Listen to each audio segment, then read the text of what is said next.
여러분, 복음을 아십니까? 왜 복음입니까? 이것은 저나 여러분이 아무 한계 없습니다. 그런데 건져내시면서 우리를 살려주신 복음입니다. 여기에 우리가 무슨 값을 지불할 능력도 없고 아무런 그런 보답할 게 없음에도 건져내신 이 사실 하나 때문에 우리가 이만큼 삽니다. 저도 사실 그 공로와 수고를 지금도 다 헤아리지 못합니다. 여러분 어떻습니까? 그럼에도 이 한 가지 사실로 인해서 그 공로로 저와 여러분이 오늘 이만큼 잘 살고 있습니다. 그래서 우리는 이것을 달리 표현할 길이 없어 은혜라고 합니다. 또 조금 우리가 인지적 능력이 있으면 여겨주신 은총이다. 이런 겁니다. 자녀가 자녀답지 못해도 자녀로 태어나게 하신 부모 아래 있는 그 자녀는 부모가 책임을 집니다. 자녀 삼아준 이 한 가지 사실로 부모도 그렇습니다. 근데 하나님이 되신 아버지 하나님은 오늘 참 귀한 찬양을 해 주셨는데 어쩌면이 아니길 바라면서 지금부터 영원토록 저와 여러분을 자녀로 살아가게 합니다. 단지 우리가 하시라도 나를 삼아주신 이분이 내게 어느 분이냐, 삶의 매 순간순간마다 우리는 여기서 결정을 해야 합니다. 이유는 우리의 살아가는 삶의 영역이 그 실체가 그 인정만큼 드러나기 때문에 그렇습니다. 우리가 대통령이면 우리가 대통령의 자녀로 그냥 살아가는 거 아니겠습니까? 왕의 자녀도 마찬가지입니다. 그냥 왕의 자녀로 살아가는 것을 말합니다. 노예라면 노예의 자녀로 살 수밖에 없어요. 이것은 무슨 얘기입니까? 우리는 누구든지 그 부모 아래 살 수밖에 없고 살아가는 인생이다. 그래서 저나 여러분이 하나님의 자녀가 맞다면 하나님의 자녀로 살아가는 것은 당연한 것입니다.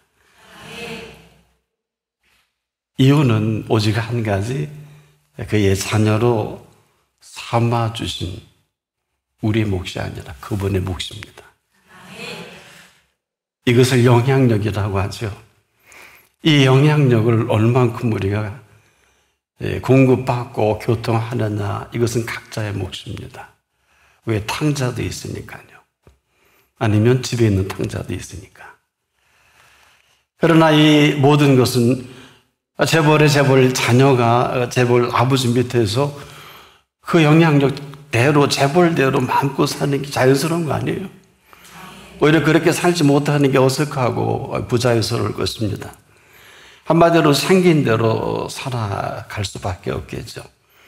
여전히 지금도 장미꽃은 수많은 사람들에게 사랑을 받는 꽃 중에 꽃이죠. 장미꽃이기 때문에 그렇습니다.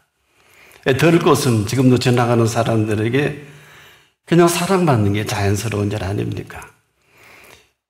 우리는 우리가 태어난 곳에서 우리를 피워내게 하신 분 앞에 새순이 돋는다면 줄기가 뻗는 게 맞고 이 줄기를 쫓아 꽃도 피워내고 결국 때를 따라 열매까지 맺어갈 것입니다. 그런데 여기에는 한 가지 놀라운 사실이 있습니다. 바로 그 근거입니다. 여겨주심에 따라서 과연 그 대상이 어떤 분이냐. 나나 여러분이나 내가 나를 여기는 것은 제한적입니다. 하지만 나를 나에게 여겨주시는 그 여겨주심은 오묘하고 신비로울 수가 없어요. 이것은 상상할 수 없는 그 여겨주심의 그 비밀이기도 한데 이것은 저와 여러분에게 있지는 않고 그분께 있습니다. 이런 거예요. 자연인이면 자연인대로 자연인답게 사는 게 맞잖아요. 요즘 자연으로 산다, 산속에 살고 하는데 그거 자기 마음이죠. 하지만 하나님의 자녀가 맞다면 하나님의 자녀답게 사는 게 맞습니다.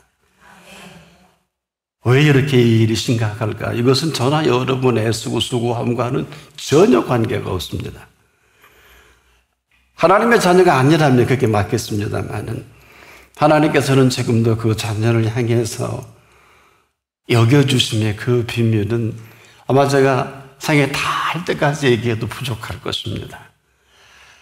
왜 그러냐 하면 이것은 컨셉 자체가 지금부터 영원까지입니다. 이 비밀을 어떻게 좁은 단어로 제한된 우리 생각으로 펼쳐낼 수 있을까요? 근데 이런 일련의 모든 것이 어디서부터? 이 팩트라는 사실로부터 시작하죠. 오늘이 어떤 시간입니까? 지금은 알파와 오메가 되신 그분 앞입니다. 나는 처음이요, 마지막이라 하신 언제든 이제라도 그 시작이시고 그 마감이시죠. 그래서 여기서 아니면 그냥 아니에요. 여기서 그렇다면 그냥 그런 거예요. 여기서는 끝이다! 그러면 끝입니다. 이스라엘이 이게 가장 힘들었을 거예요. 지금도 흥망성쇠는 여기서 결정납니다. 우리 인간들이 구가하는 흥망성쇠는 별로 그렇게 재미가 없어요. 저는 요즘 일론 머스크가 얼마나 재미있게 사는가 봤더니 재미없더라고요. 루비통 사장의 돈이 가장 많더군요. 랭킹 올라갔대요. 그분을 생애를 제가 한번 쭉 인터넷 따라 살폈는데 불행하더군요. 한마디로 살 줄을 모르는 사람들이 부여가 얹어진다는 것은 비극이다. 이런 결론을 금방 알 수가 있죠. 어쨌거나 지금은 그 시작이고 마감입니다. 그래서 오늘이 투데이인 것은 데이가 아니란 말이에요. 왜냐? 변함없이 동편의 해를 떠오르게 하신 놀라운 사실에 근거합니다. 이것은 변함없이 살아계심을 말씀하고 변함없이 살아계신 그 사랑과 아직도 오래 참으시는 증거다. 지금도 저나 여러분이 한 것은 아무것도 없습니다. 목사인 저도요, 밖에 나가면 많은 분들이 묻고 궁금해하고 이런 질문을 받고 답도 합니다만은 그 모든 일 자체가 그분이 처음부터 끝까지 하셨기 때문에 그렇게 내놓을 게 없어요. 그러나 저도 얘기하고 보면 어마어마하대요. 그러나 제게 하는 게 아니기 때문에 이 얘기는 내가 사는 존재의 문제라는 거예요. 지금도 그분의 의가 아니면 여기 한 분도 그분 앞에 쓸 분 없습니다. 여겨주심으로 이만큼 삽니다. 문제는 의로 여겨주시느냐 그렇지 않느냐가 관건이겠죠. 그럼에도 불구하고 오늘 이제로 응답하는 한 분 한 분에게는 이 순간 그리고 계속해서 인정이라는 시간이 시작될 것입니다. 이것을 어려운 얘기로 여겨주십니다. 그리고 이 모든 일들을 이제 시작을 하셔야 하기 때문에 이건 우리의 컨셉이 아니에요. 그래서 그때만이 이 일이 일일 수가 있고 그때만이 그 일을 일로 여기시는 새로운 뉴 스타트의 시간이다. 사람은 지금도 여러분도 이 일에 힘드시죠. 그러다 아마 죽을 것입니다. 누구나 다 죽습니다. 그러나 이게 사망이냐 생명이냐 하는 것은 여러분에게 달려있어요. 그분에게 있지 않아요. 놀라운 일이죠. 우리도 이렇게 믿는데 그럼 제가 이렇게 여쭙게 뭘 믿으세요? 누굴 믿으세요? 그건 내가 답을 할 수 있잖아요. 아직도 남편이고 아직도 아내고 아직도 부모 아닙니까? 눈에 넣어도 아프지 않을 자녀 아닙니까? 제2의 생명과 같은 돈 아닙니까? 이걸 부인하라는 게 아니에요. 오늘도 우리는 일하다 이렇게 끝날 수밖에 없는 인생인데 어느 누가 여기서 예외가 되겠습니까? 여러분, 이 설교 준비한 것도 일이에요. 일주일 내내 준비해도 저는 부족해 쓰레기통에 많이 넣습니다. 일이라면 이것은 어마어마한 일이에요. 왜? 주야 없이. 때로는 꿈속에서도 인도받을 때가 간혹 있어요. 그럴 때 너무 해피해요. 어쩌다 늘 그러면 얼마나 좋겠어요. 그런데 제자들이 일하다가 놀라운 일을 본 게 베세다 광야입니다. 이 베세다 광야의 사건은 여러분이 다 알아요. 오병이어로 장정만 5천 명, 남녀노소 수만 명은 될 것인데 여기서 제자들이 아무 수고하지 않은 떡을 맛본 거예요. 본인들만 아니라 장정만 5천 명, 수만 명이 이 떡을 맛본 거예요. 이건 뭐야? 아무 수고한 일이 없거든요. 기껏 어린아이에 있는 그 도시락 하나를 통해 안드레라는 분을 통해서 예수님 손에 얹었더니 수많은 사람들이 이들에게 등록금 받고 무슨 강의료 받고 거기에 무슨 이런 과정도 없이 지불하는 게 아무것도 없는데 실컷 먹고 12강줄이 남은 거예요. 배불리 먹고. 사람들은 그랬나 보다 하지만 제자들은 심각해졌어요. 이게 뭘까? 제자니까 아주 지근거리에서 본 거 아니에요. 얼마나 충격적인지. 도대체 이 많은 식구를 먹이려면 빌립은 머리가 잘 돌아가니까 미니멈이 200데나리온인데 큰 돈이죠. 한 데나리온은 노동자 품삯이니까. 그걸로 계산할 수 있을까요? 이들에게 받은 충격은 왜 충격일까? 일을 하지 않고도 이렇게 큰 배불리 먹는 일이 있는 거야. 이걸 기적으로 생각하면 한번 있었던 일이지 이렇게 할 텐데 그분이 지금도 앞에 살아있는 거예요. 그러면 또 얹으면 또 그렇게 하실 거 아니에요. 이게 제자들은 매우 궁금해서 이렇게 묻습니다. 우리가 어떻게 하여야 하나님의 일을 하오? 방법이죠.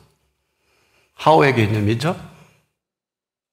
어떻게 하여야 하나님의 일을, 왜? 그분이 하나님의 일을 한다고 하고 어마어마한 그 식구들을 먹여 살리셨으니까. 근데 그 전에 무슨 말씀을 하셨냐 하면 너희가 나를 따르는 것은 먹고 배부를 까닭이 아니냐. 썩는 양식을 위하여 일하지 말고 영생하도록 있는 양식을 위하여 하라. 요한복음 6장 27절에 이 말씀 때문에 묻게 된 거고 우리가 어떻게 하여야 하나님의 일을 할 수 있습니까? 여기에 답을 한 게 하나님의 보내신 자를 믿는 것이 하나님의 일이니라. 짧지만 여기 인류의 모든 비밀이 담겨져 있어요. 아니면 그냥 그대로 고생하고 죽도록 죽기까지 일하세요. 이건 일을 안 해도 괜찮다는 얘기가 아니에요. 이 컨셉트 자체가 전혀 다른 것을 말합니다. 그러면 예수님 인류를 향해 나만 따르고 일하지 말라 그러셔야 되는데 그렇게 말하신 일은 없어요. 단 이렇게는 얘기했어요. 궁중의 새를 자세히 봐라. 들에 핀 백합화가 어떻게 자라는가 생각하여 보라. 이렇게는 하셨죠. 너 언제까지 무엇을 먹고 마시고 입을 거 걱정할래? 충격이죠. 우리 그것 때문에 저 자식 먹여 살려고 차박도 못하고 늘 캠핑 가고 싶은데 놀러 가지도 못하고 오늘도 나와야 되잖아요. 우리가 지금도 말귀를 못 알아들으면 그냥 그렇게 살 수밖에 없는 게 아니냐. 일의 개념이 하늘과 땅 차이입니다. 하나님의 보내신 자를 믿는 것이 하나님의 일이니라. 여기에 저와 여러분의 일에 알파 오메가일 뿐 아니라 저나 여러분의 삶의 알파 오메가입니다. 이렇게 사는 것도 내가 살고 이렇게 살지 않는 것도 내가 살지 않는 거 아니에요. 이게 지금 이 괴리가 어마어마한 거예요. 근데 놀라운 일은 이렇게 살지 않는 게 이 땅에서 끝나는 걸 사망이라고 하고요. 이렇게 뉴스타트가 되는 것은 생명이라고 합니다. 지금부터 영원까지 사는 것을 말합니다. 여러분 어떻게 생각이 드나요? 이건 각자의 선택입니다. 이건 무슨 얘기일까? 진짜 일은 내 자녀가 그렇게 입에 좋아하는 거 들어가는 것도 우리가 일하는 게 아니고 그분이 일하신다는 겁니다. 그분이 하시는 일을 믿을 수 있을 그때 그 모든 삶의 실체가 이 모든 것을 주도한다. 이 말씀이거든요. 조금 어렵지만 계속 들어주세요. 이건 아브라함에게 약속하실 때 번성과 복을 언급을 우리는 몰라요. 내가 반드시 너를 복주고 복주며 번성케 하고 번성케 하리라. 히브리 6장 14절에 근거해서 인류가 요만큼 살아요. 아브라함은 인류의 모든 종교의 시작이시죠. 그래서 지금 어느 종교든 무슬림권에 있든 유대권에 있든 기독교권에 있든 아브라함을 무시할 수가 없어요. 믿음의 아버지니까. 우리가 아는 번성은 여기까지일 거예요. 우리가 아는 복도 상당히 제한적입니다. 기껏해야 먹고 마시고 잘 입는 거. 뭐 조금 집고 괜찮은 거 뭐 아파트 한 200억까지 되면 잘 사는 줄 아는데 이게 잘 사는지 안 사는지 가봐야 알겠어요. 왜 거기서 떨어져 자살하는 사람도 많더라고요. 우리가 아는 복과 번성은 참 제한적인데 놀랍게도 우리는 전부를 드라이브를 걸죠. 야, 먹고 살아야 돼. 먹고 살아야 돼. 너 남편 그렇게 하면 안 돼. 야, 처자식 먹여 살려야 되는데 이게 다 아닙니까? 틀린 얘기 없잖아요. 우리가 아는 복과 번성 아마 지금부터 예수님 오실 때까지 시달릴 거예요. 어느 누구도 예외는 없어요. 저로 비롯해서 누구라도. 그래서 우리가 만든 번성은 제한적이며 여기 전부 드라이브를 걸어 먹고 사니까 그분과는 아무 관계없이 자행자재할 수밖에 없잖아요. 예배 때 일해야 되면 일해야 되잖아요. 또 하나님과 교통의 시간에 일하면 일해야 되잖아요. 그보다 더 중요한 게 어디 있어요? 공부도 해야 되고. 이렇게 해서 내가 원하는 것은 혹 이루어갈 수는 있습니다. 이것은 번성이나 글쎄요. 이걸 복이라고 이게 번성과 복과 연결이 될까요? 전혀 관계없습니다. 뭐 그렇게 여기는 사람은 그렇게 여기고 살 수밖에 없겠죠. 무슨 얘기일까요? 누구나 복과 번성을 얘기합니다만은 그럼에도 아무나 그 보장은 못합니다. 설령 원하는 것을 이뤘다 해도 문제투성인 것을 본인이 더 잘 알죠. 사는 이 모든 것으로 인해 불안이 가중되는 것은 더하면 더했지 덜하지 않을 것입니다만은 이 한 가지 사실을 모르는 거야. 죄인의 재물은 의인을 위하여 쌓여가느니라. 잠언 13장 22절의 오묘한 비밀이에요. 여러분 얼마나 정리하고 계세요. 그래서 지금도 복과 번성은 모르는 건 아니에요. 또 우리가 관계없는 것도 아닌데 내가 생각하는 복과 번성은 아무렇게나 대단할 수도 있겠지만 그 마감은 비극이에요. 그래서 우리는 아이고 살만하니까 어마어마하게 다 이뤄놓고 그날로 내 영혼을 도로 찾은 분 앞에 갈 수밖에 없는. 무슨 얘기일까? 우리가 지금까지 알고 있는 이 번성과 복의 제한성입니다. 정렬해 드릴게요. 오늘 왜 동편에 해가 떠오르는 줄 아십니까? 제가 공교롭게 오늘 아침에 일출을 보는 너무 아름답대요. 제가 밤새 이 말씀을 준비하는데 하나님, 근데 오늘 일출은 특별했어요. 너무 아름다워서 일출은. 고맙습니다. 저와 함께 하시니 하고 기도한 일이 있어요. 너무 감동해서 동편에 떠오르는 해는 일출만이 아니라 이 찬란한 일출만큼이나 일몰이 아름다운 인생을 시작하는 것을 바랍니다. 가장 아름다운 시작이 일출과 같은. 그래서 아침에 떠오르는 그 아름다운 그 일출의 시작과 일몰의 마감이죠. 사람들은 근데 지금 전 세계 석양이 아름다운 곳을 찾아다니죠. 이 석양의 아름다움을 모르는 분은 없을 것입니다만 일출에 비할 바가 아닌 일몰은 틀림없어요. 그래서 누구나 이런 말을 하지. 나도 저 아름다운 황혼의 저 석양처럼 인생을 마감하고 싶다. 맞는 말입니다. 한 가지를 잊어버렸어요. 뭘까요? 이렇게 많은 사람들은 하나같이 뭘 모르고 인생을 살아온 사람들이기도 합니다. 만약에 그러려 치면 먼저 일출을 알았어야 합니다. 그냥 떠오르는 해로 여기고 살아간 삶이 형편없을 것입니다. 일생 그렇게 살 수밖에 없잖아요.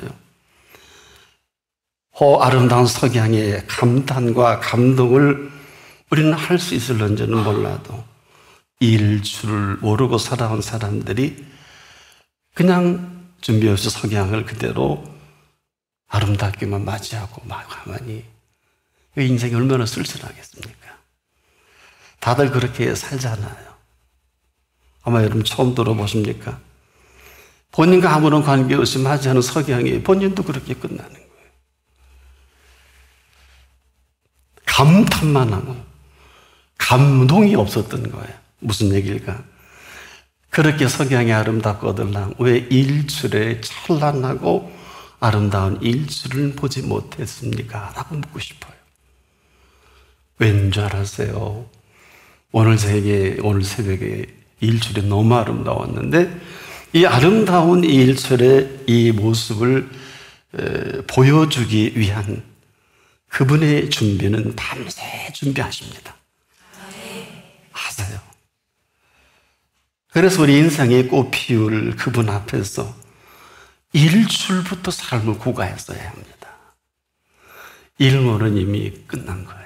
모르면 모르는 인생을 그렇게 허드렛 속에 허접스럽게 살 수밖에 없지만 지금도 그분은 우리에게 심각하게 이렇게 말씀하고 계십니다. 사람으로는 할 수 없으되 하나님으로는 그렇지 아니하니. 우리가 이 말씀만 귀담아 들어도 지금은 그 말씀하신 그분의 뉴 스타트 하는 시간입니다. 우리가 딴짓만 하지 않는다면 이 시작과 마감을 당당히, 시작과 마감은 일출을 하시는 분이 일몰을 하십니다. 저 아침의 일출을 보십시오. 인생의 시작을 말씀하신 메시지입니다. 저 저녁의 일몰을 좀 보십시오. 얼마나 찬란한 인생의 마감인지 이건 우리가 알 수 있는 영역이 아닙니다. 바로 일출과 일몰 그 사이에 저와 여러분을 펼쳐가실 삶의 모든 것들이 아주 풍성하게 감춰져 있어요. 설령 인생의 오늘이 마지막이라 할지라도 지는 해라도 제대로 볼 줄 안다면 그 한 분 한 분에게 마지막 인생을 꽃피워낼 내일의 일몰을 보게 하실 것입니다. 내일 다시 떠오르는 아침해를 맞이하게 하시는 것도 그분이고 걷어가시는 것도 그분이고 왜 그분 앞에서는 언제나 알파가 되시고 오메가가 되십니다. 그래서 처음과 나중이라고 하신 이분은 이제라도 귀담아 들어보세요. 생명수 샘물로 목마른 자에게 값 없이 주리니 이기는 자는 이것들을 유업으로 얻으리라. 나는 저의 하나님이 되고 그는 나의 아들이 되리라. 계시록 21장 6절로 7절인데 이런 거예요. 일한 것이 없이 하나님의 의로 여기심을 받는 사람의 행복에 대하여 이렇게 말씀하셨습니다. 다윗이 말한가 그 불법의 사하심을 받고 그 죄를 가리우심을 받는 자는 복이 있고 주께서 그 죄를 인정지 아니하실 사람은 복이 있도다 하신 그 사실이십니다. 뭘까요? 여겨주심의 행복으로 행복한 생애를 펼쳐가시겠다는 겁니다. 이제라도 이런 여겨주심의 행복으로 여겨주신 행복한 인생이 뉴 스타트 되길 바랍니다.